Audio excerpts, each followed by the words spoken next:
বাড়ল অন্তর্বর্তীকালীন সরকারের পরিধি। ডক্টর মোহাম্মদ ইউনূসের নেতৃত্বাধীন সরকারে যুক্ত হলেন আরও 4 জন উপদেষ্টা।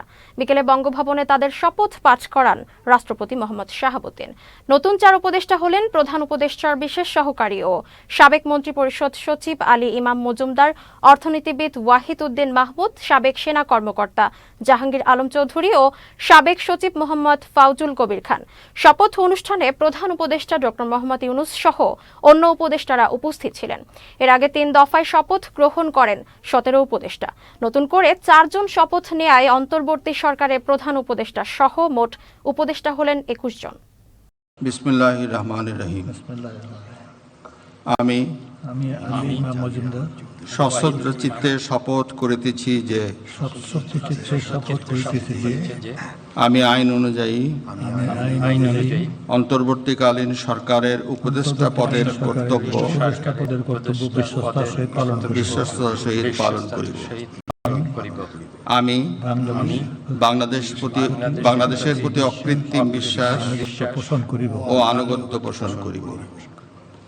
আমি সংবিধানের রক্ষণ, সমর্থন ও নিরাপত্তা বিধান করিব এবং আমি ভীতি বা অনুগ্রহ, অনুরাগ বা বিরাগের বশবর্তী না হইয়া সকলের প্রতি আইন অনুযায়ী যথাবিহিত আচরণ করিব।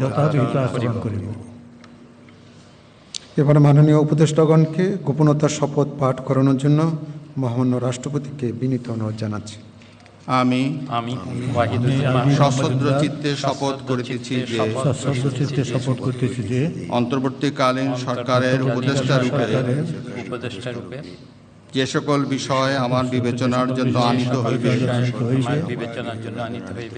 বা যে সকল বিষয় আমি অবগত হইব তাহা উপদেষ্টা রূপে যথাযথভাবে আমার কর্তব্য পালনের প্রয়োজন ব্যতীত প্রত্যক্ষ বা পরোক্ষভাবে কোনো ব্যক্তিকে জ্ঞাপন করিব না বা কোনো ব্যক্তির নিকট প্রকাশ করিব না।